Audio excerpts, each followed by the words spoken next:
Minha família da fé, hoje iremos analisar uma coisa que não quer calar. Os evangélicos tradicionais fazem todo mês. E com quem eles aprenderam essa ideologia cerimonial? Vamos lá. Primeiro, uma ceia é realizada à noite, uma refeição noturna. Não pelo dia, a ceia é realizada nas casas, não em templos, e durava 7 dias. Será que esses irmãos têm visto isso? Em que livro, hein, meus amados irmãos? Porque nas cartas não existe esse tipo de cerimônia.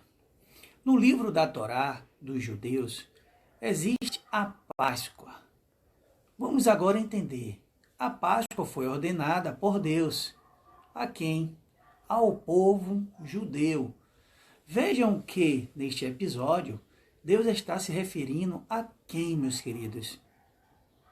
Este relato encontra-se na carta de Êxodo, no livro da Torá, capítulo 12, verso 51. O significado de Páscoa é passagem, meus amados. Para entender a Páscoa, depois de um cativeiro de mais de 400 anos, o Senhor livra seu povo com mão forte contra uma nação poderosa na época. Antes do livramento, o Senhor dá ordem ao povo por meio de Moisés. Veja só, sobre esta celebração, meus queridos, está lá no livro 12, verso 3.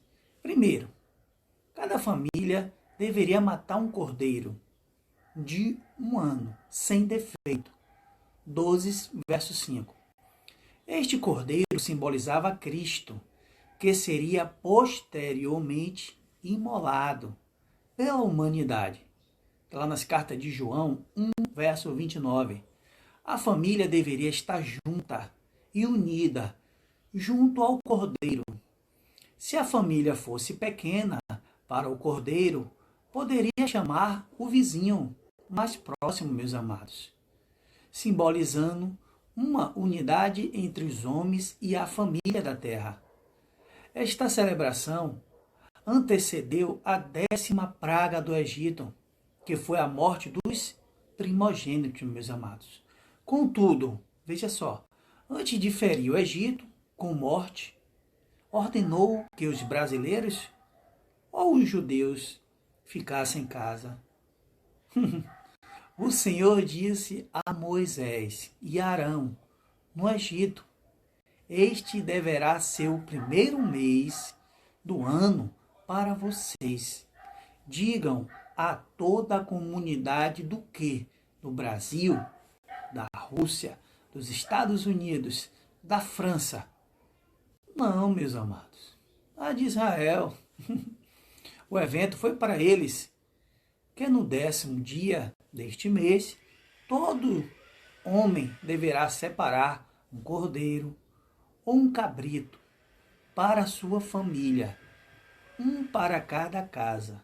Veja só, se uma família, meus queridos, for pequena demais para um animal inteiro, deve dividi-lo com seu vizinho, veja só, mais próximo, conforme o número de pessoas, que conforme o que cada um pode comer. Olha só, disse o Senhor a quem? A Moisés e Arão. Estas são as leis da Páscoa. Nenhum estrangeiro poderá comê-la. O escravo, olha só, preste bastante atenção, comprado, poderá comer da Páscoa, depois de ser o que? Circuncidado. Mas o restante, temporário, e o trabalhador contratado dela não comerão. Olha só como Deus tratava o povo dele. Vocês a comerão numa só casa. Não leve nenhum pedaço de carne para fora da casa. Nem quebrem nenhum dos ossos. Toda a comunidade de Israel, meus amados, terá que celebrar a Páscoa. Qualquer estrangeiros residente entre vocês que quiser celebrar a Páscoa do Senhor, terá que se circuncidar todos os sexos masculinos da sua família. Então, poderá participar como natural da terra. Nenhum incircunciso poderá participar.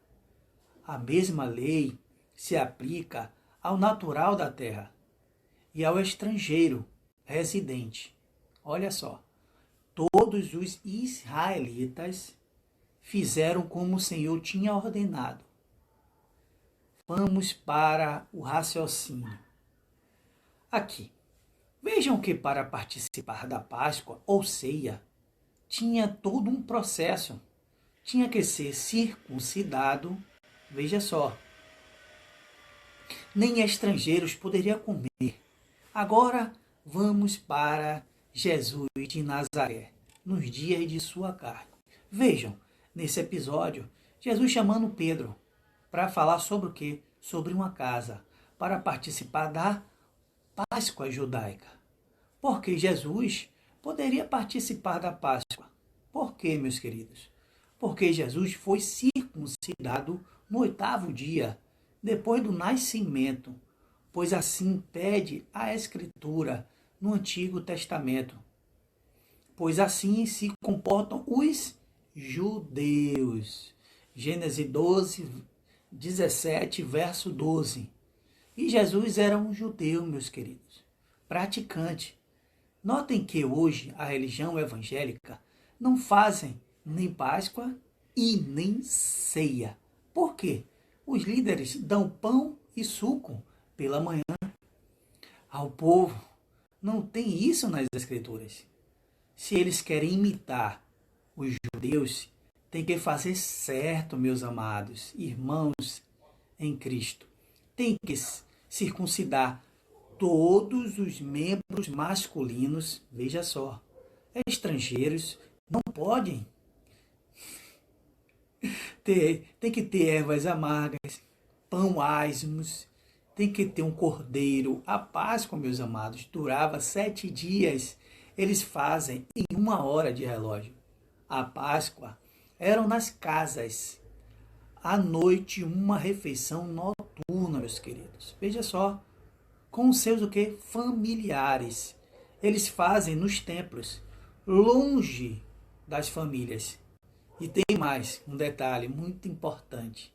Eles anunciam a morte de quem está vivo, se apegando na carta de Coríntios. É escrita numa época marcante entre o judaísmo. Meus amados, para a religião evangélica, Jesus ainda não ressuscitou e pratica essa liturgia de geração após gerações. A Páscoa ou a ceia do Senhor. Vamos agora para o raciocínio. Vamos à carta de Coríntios. Agora, 1 de Coríntios 11, verso 26.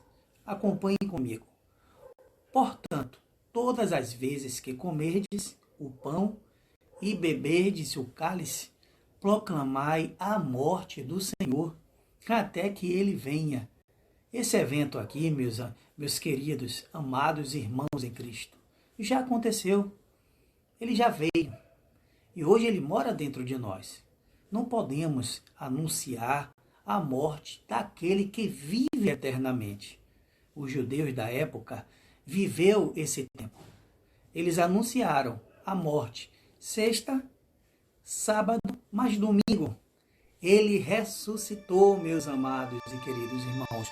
O túmulo estava vazio. Declare aonde você estiver. Ele ressuscitou há mais de 2.000 anos atrás. Olha só, para hoje sermos o templo e a morada do Espírito de Deus. Desfrute, meus amados irmãos, da sua vida. Não queira imitar o povo judeu e seus costumes. Seja a carta viva nesta terra dos viventes. Muito obrigado por tudo que os irmãos fazem, compartilhando nossos vídeos, que vocês venham crescer, meus amados, na graça e no conhecimento de Cristo. geração. Fiquem com o nosso Senhor Jesus Cristo. E Ele é o autor, o consumador da nossa fé.